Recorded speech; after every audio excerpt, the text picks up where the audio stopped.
comply with government regulations, Supreme Court directives, because I think that to that extent it is important it's important for the social media platforms to be compliant with whatever local laws are there, and they can't be and instigating. And I think they could be instigating or not instigating exactly by refusing to comply.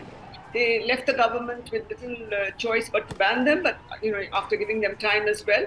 But at the same time, the government, as I said, should have handled this better, and platforms also need to find a via media of the government regulations, or maybe, as I said, people in the background, it might suit them to let this rebellion go out of control, so that the government, and as Ambassador Vora said, that this government has been very inept, has been unable to find a solution and to govern as it should. So it's a combination of factors, I think, coming together, and I believe that if the government should approach the social media platforms once again and find a via media to get as I can see on the screen, not against social media platforms, but they need to work together and see how compliance can be achieved, and then restore the social media, and hopefully it'll find this protest will calm down to some extent. Ambassador Deepak Vora, I want to understand your take. What are the chances that these protests could be calmed down by this government? Because the Prime Minister KP Sharma Oli is saying that I hear of a planned rebellion by Gen Z, and then KP Sharma Oli is basically also saying the fact that there is a point of contention between the government of Nepal and these social media networks, which can happen not just in Nepal but everywhere else, because all these social media networks have the responsibility to adhere to the laws of the land. And KP Sharma Oli is saying that these social media platforms just turned around and said, we don't know the constitution of Nepal. So clearly, while there is an issue on that end, on whether these social media giants are complying with the laws of Nepal or not, and that's a separate discussion. The fact that they've been stopped, there is a ban on them right now, it seems to have further angered this rebellion of the Gen Z protesters. Well, you're so right, sir. You said it. What do the young people want, sir? What do the young people in any country want? And watch, I'm not in the business of making predictions. You'll see something similar in Bangladesh also in the not too distant future, because that fellow there, that Mohammed Yusuf Khan, has failed to deliver. What is happening here, what I see is, and the people have, by the way, this seems to be pre-planned. KP Sharma Oli Sahib is correct in that they came with crowbars and they came with hammers and chisels and sort of, smashed one of the walls and entered parliament. No, he says, no, I'm not against platforms or social networks. Then what are you for? You haven't been able to address the major challenges facing young people. It's a warning to governments across the world. Revolutions are always led by people south of 25 years because they want a better future. Social media plays a role. They are seeing what's happening in India. They're seeing the growth in India. And then we have a government that has been saying all kinds of funny things as happened in the Maldives. You know this better than I do, sir, that character in Maldives, why he suddenly changed his stance when young people started protesting against that fellow. So this is the new trend I'm seeing across the world, that the government has to listen to the people. If you don't listen to them, they'll force you to listen. And their primary weapon, you may have the guns. Governments have the guns.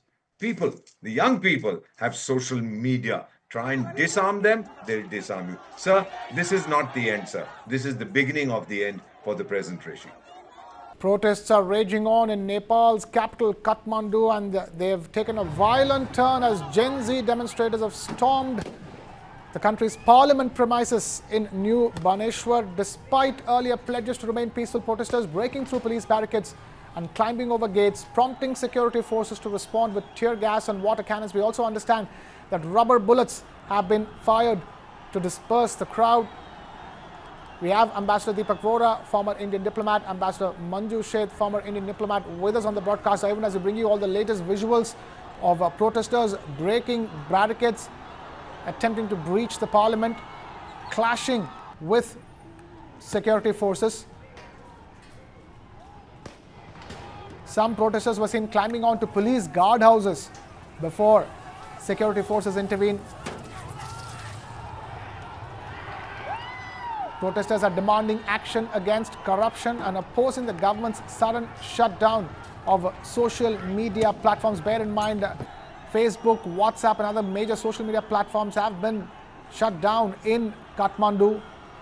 These demonstrations have been led by youth born between the years of 1997 and 2012 specifically, and they've spread across major cities, not just restricted to Kathmandu.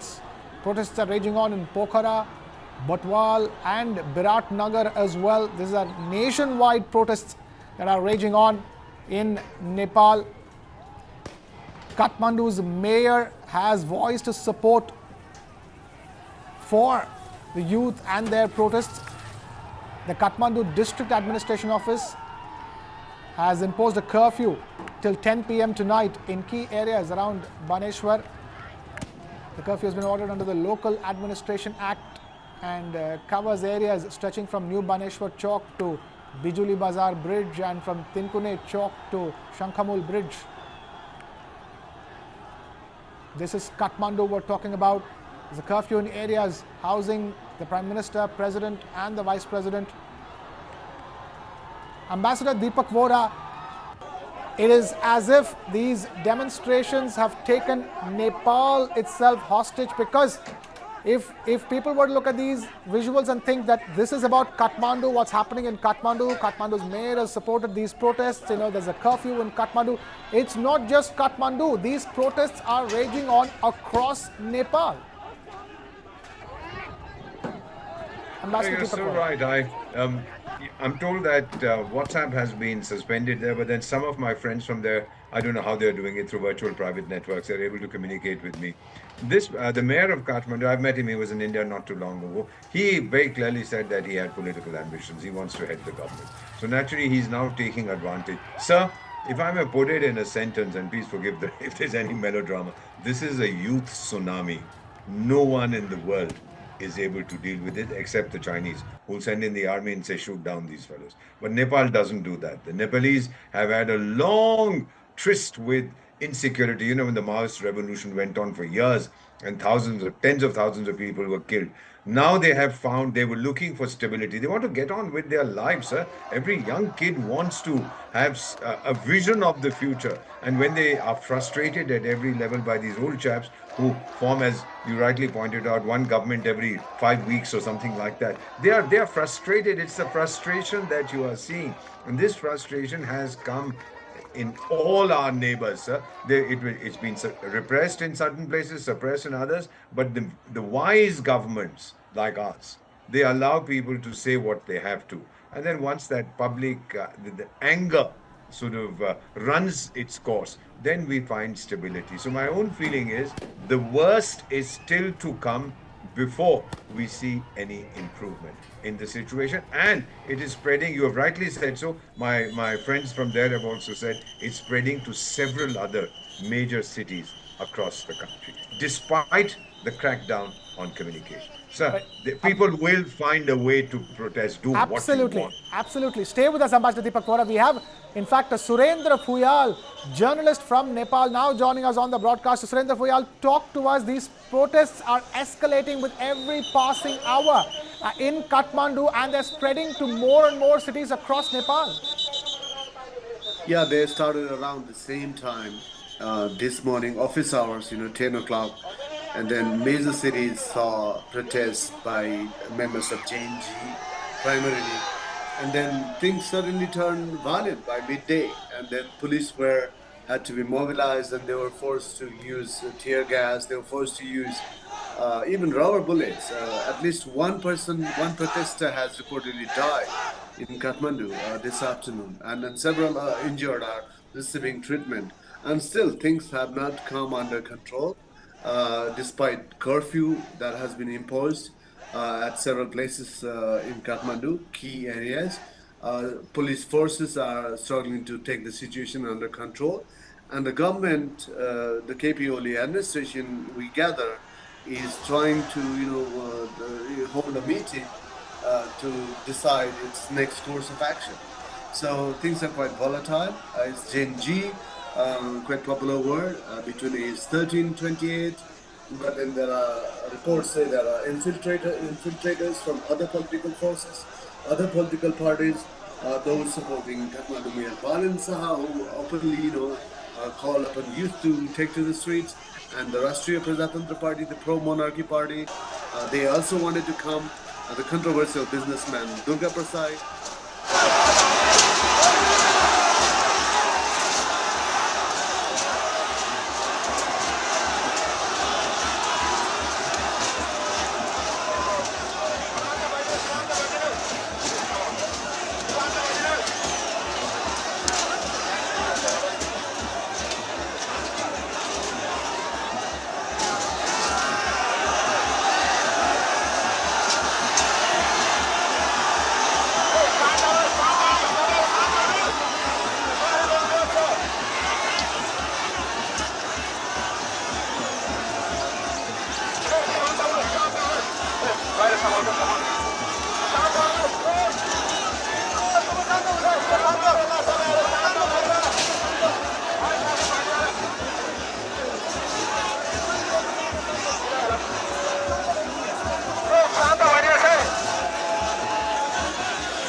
Clearly, as you can see, Surendra, the security forces there are not able to contain these protests.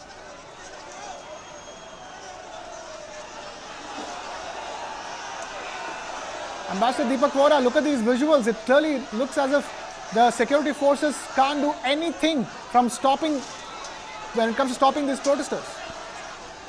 You're absolutely right. I've seen this before, sir. I've seen this in several countries. And it reminds me, this is a carbon copy of what happened in Bangladesh or what happened in Sri Lanka. And many, many years ago, the Rose Revolution in Georgia, when I was your ambassador there, the police tried to stop them. When they couldn't, the police put away their guns, took out roses, and so the Rose Revolution was born. They joined the protesters.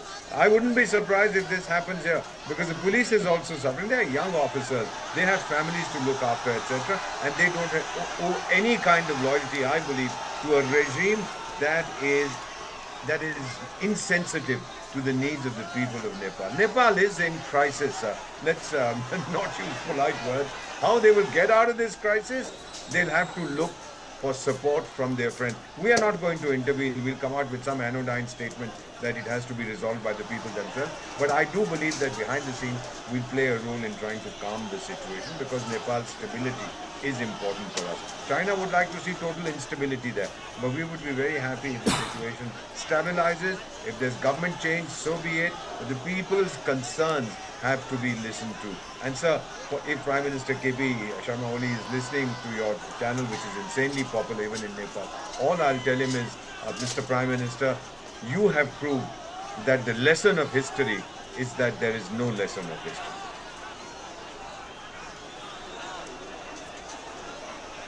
Ambassador Deepak Vora, you're saying Nepal hasn't learned any of its lessons from the past. It looks like it has new lessons to learn now, because that's what happens in Nepal when you shut down social media. All that latent anger comes bursting through the surface, because this is anger that's been built up over many, many years, isn't it, Ambassador Deepak Vora? It's not something that's happened overnight. And now with the government also banning social media and that crucial demographic of Gen Z, which doesn't have enough jobs, which doesn't have any clue as to what is their financial future going to be, and it's that anger that is now emerging. And right now it looks as if the Nepalese government alone will not be able to tackle the situation. It will need external help.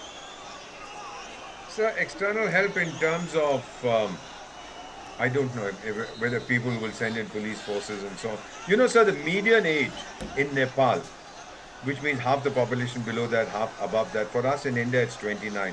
For Nepal, it's 25. 50% of the population is less than 25, and they are being denied and cheated at every stage. They have not been given jobs, they don't have food, there's corruption, everything, even in government hospitals. And I know this for a fact. Several of my friends have told me, I've seen this. Go to a government hospital, you want medicine, the fellow on duty says, bribe me. He won't give you medicine.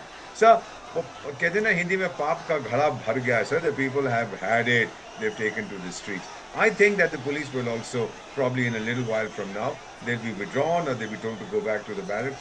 And if the Prime Minister really has the interests of his country at heart, he should come out and say, I'm forming an interim government. That'll calm down. A change of personality always calms things down. I've seen this again and again. So maybe that is the solution. Will he have the wisdom to do that? The jury is still out on that one. Knowing him, I don't think he's going to give in so easily. He is determined because there's so many corruption charges against him, etc. So it becomes personal. If he's out, those charges will then go to court, and then, you know, all hell will break loose as far as he is concerned. Right, and Ambassador Deepak Vora, China is watching the situation. You know, as you talk about China and its involvement in Nepal. Do you expect China to intervene? They can't do anything. They are not liked at all by the people. The government might be very friendly with them, but there have been these issues about China gobbling up Nepal's territory. Those people, you know, this is the tyranny of the weak. The small countries, we call it the tyranny of the weak. They are very sensitive to issues of sovereignty. We've handled them with kid gloves. The Chinese don't know how to do it. The Chinese know nothing about diplomacy. So what are they going to do? Throw more money? They haven't got any to throw around. And even if they throw the money, it will go to the pockets of the regime. No, the Chinese should not intervene, because then this anger, which is presently against the China-supported regime, will turn against China, sir. There might even be attacks on, I hope it doesn't happen, there might even be attacks on Chinese-owned interests, Chinese-owned shops, Chinese businesses, or whatever. They might even protest outside the Chinese diplomatic mission in Kathmandu. I hope it doesn't happen. But I've seen this before, and I'm not willing to take any bets. No one at the moment, except for us, is in a position to provide the healing touch. And I say this with a sense of confidence and of experience, that if a nation, they will listen to the young people, they'll listen to us. We've been through this with our youth. We know where these kids are coming from. Ambassador Deepak Vora, I began talking to you by, giving an analogy for comparison. These visuals and the nature of these protests, the youth, the Gen Z, the youngest of the lot in Nepal rising up against all that they've had to face. It's a clear parallel to Bangladesh, isn't it? And you've seen what that results, at least in Bangladesh. Oh, absolutely. And the regime there, much as we like Sheikh Hasina and her government, they were breaking heads. That doesn't work. How many heads will you break, sir? Ultimately, repression becomes its own nemesis, sir. If you repress people, that itself becomes the biggest enemy, and will come back to haunt you. You know, repression is a monster created by Dr. Frankenstein, the regime, and that monster will come to eat up the regime. Repression is not the solution in this day and age, when communication travels at the speed of nanoseconds, not just within one country, but across the world. Now you see, there is this news agency there, they are doing something, the message is coming. देशमा भएका युवालाई विदेशमा बेच्ने, श्रमको नाममा विदेशमा बेच्ने, महिलालाई विदेशमा बस्ने, भूतपूर्व गृहमन्त्रीले चाहिँ भुटानी शरणार्थी बनाएर बेच्ने, विभिन्न किसिमले मानिसहरूलाई बेचिएको छ। नेपालमा मानव अधिकारको उल्लङ्घन कसैले गरेको छ भने यी प्रमुख 3 दलले गरेका छन्। नेकपा एमाले 1 नम्बर, जो अहिले देशमा उग्रवादी भएको छ, आतंक मच्चाइरहेको छ। त्यसै गरेर नेपाली कांग्रेसले पछाडीबाट समर्थन दिएको छ। त्यसै गरेर नेकपा माओवादीले पनि यसलाई चाहिँ चुप्पा लाएर बसेको छ। हिजो उसले पनि टिकटक बन्द गरेको थियो र आज चाहिँ सामाजिक सञ्जाल बन्द भए भनेर कमरेड प्रचण्डले चाहिँ भन्दैमा यो आन्दोलन रुक्नेवाला छैन, हामी विदेशमा जाने छैनौं, हामी स्वरोजगार हुनुपर्छ। यहाँ भएका तमाम आईटी व्यवसायीहरूको व्यवसाय धराशायी भएको छ। दशैंको मुखमा, बहारको मुखमा जनतामाथि गोली हान्ने जुन सरकारले काम गरेको छ, यसलाई हामी न्यू जेनेरेसनको नयाँ आन्दोलन मात्रै हैन, अब न्यू जेनेरेसन जेन जी पछाडीको पुस्ताले पनि भोलिबाट यसलाई समर्थन गरेर यो संसद भवन र यो देशका यी पुराना पार्टीहरूलाई चाहिँ हामीले हराउनु पर्ने छ, हटाउनु पर्ने छ र नयाँ सुरुवात गर्नुपर्ने छ र जय Nepal.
In Nepal's capital Kathmandu, taking a violent turn. Live visuals coming to you straight from Nepal's capital as protesters, Gen Z protesters, take over The armored vehicles of the police and the security forces.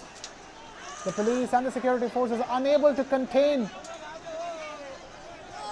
the protests and the protesters who are marching into the parliament premises of Nepal. Ambassador Deepak Vora, this is a situation that is taking a turn for the worse with every passing minute. As you can see on these visuals, students have completely, these protesters, Gen Z, they've completely taken over Kathmandu, and they're even taking over those armored vehicles and planting their flags on top. Absolutely. So the new buzzword for revolution seems to be Gen Z. But certainly the young people, and also the kid who was speaking in Nepali, I think he was using some words from Nepali also.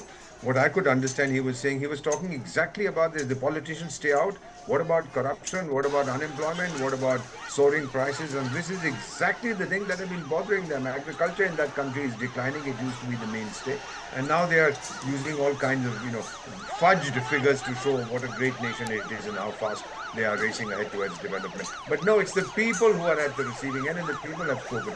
Now my feelings, and I've seen this in other examples, because you have said so correctly that does this remind me of something? Yes, their parents will now come down, sir, the parents of these kids, and then no one on earth will be able to stop this movement. I believe this will happen today. You are giving tremendous coverage, and please keep it up, sir, because we want to know what is happening in a neighbor that is so close to us. We can give all kinds of prescriptions, but ultimately the solution will be found by the people of Nepal. I trust them. They've been through worse. They've come out of it stronger. They will overcome, sir. But the government has to go. There's no question about it, sir. So you're saying the first result of these protests will be that the government, the regime change is what the first thing that these protesters would want, and then others. There'll probably be an interim government. I don't see the military intervening saying, okay, we are taking over. That doesn't happen in Nepal. But probably the Prime Minister will say, all right, I'm stepping down and we are going to have an all-party government, or he'll convene an all-party meeting. This is the normal, the floppy that we keep playing again and again and again. So he'll say, we'll have an all-party meeting and so becomes a caretaker Prime Minister, and we'll have that will calm the situation substantially, sir. That's my belief. Election seems to be, even for the younger people, that this is a chance, if we're having fresh election, this is a chance to vote for younger candidates, people of our choice. That may be the medicine, the therapy that Nepal requires at this time. Well, I just, people watching your show, many, many hundreds of friends in that country, I just want to tell them that, look, we are concerned about you. Please find a solution. It's not worth it sacrificing young lives. They are the people who are going to build your nation in the future. We've been through it in my own country. Sir, you remember, which you covered so brilliantly, the farmers' protest, and when they were continuing with their protest, the Prime Minister said, Hamari tapasya safal nahi hui. Our penance has not been successful. So he withdrew the laws. Here again, there are things which are bothering the people. Listen to them. You are not listening. Yeah, you are hearing, but you are not listening. I think that seems to be the pain of all governments that are like the present one in Nepal. Listen to what the people are saying. They have genuine grievances. Get out of wherever you live, go into the streets. Go, as Chanakya used to say, camouflage yourself. Go listen to what people are saying. It will give you an idea of the deep malaise that your country is afflicted. I'm sorry I have to use harsh words, but then, sir, it's better to be honest than use all kinds of language which has several meanings, sir. I'm sorry, I'm being very blunt. I love these people, sir. Many, many friends. I go there frequently. Ambassador Deepak Vora, what should India do? I'm sure India and the Indian government is watching this as well. It's important that we prepare for any possible outcome from these protests. Oh, absolutely. We are their neighbors. We will be the first responders, as we've always been whenever there's been a crisis in Nepal. I remember when they had that massive earthquake in 2015, and we were the first. Within 8 hours, our flights were landing in Kathmandu. Within 15 minutes, they were meeting in the Prime Minister's office in Delhi about relief. Everybody else was expressing condolences. We were sending our aircraft, and the then Prime Minister, I've forgotten his name, I think it was Prime Minister B.P. Koirala, who said that Nepal is blessed to have a neighbor like India. This is the sentiment deep down, whatever people might say. They feel very comfortable with us. The government of India, probably the Ministry of External Affairs, is watching it, and we'll have a statement in a little while that we hope there is no violence, that the government listens to the voice of the people. You see how this fellow in the helmet is also being kicked around. These are scenes that are bound to inflame people, sir. I've seen this again and again and again. They get very upset. I think that's a police officer who's been knocked down. So this is the kind of stuff that we are seeing now, but we will come out with a very balanced statement. We are very mature diplomats. We'll say we hope the people are able to find the solution. Our best wishes, and we stand ready to help in whatever way we can. Ready to help, not to interfere, sir. The interference will come from their other big neighbor. Ambassador Deepak Vora there joining us even as we continue to bring you the latest situation in Nepal. These are live visuals coming to you straight from Kathmandu, and we here at News9 will continue tracking all that's happening in Kathmandu and all across Nepal.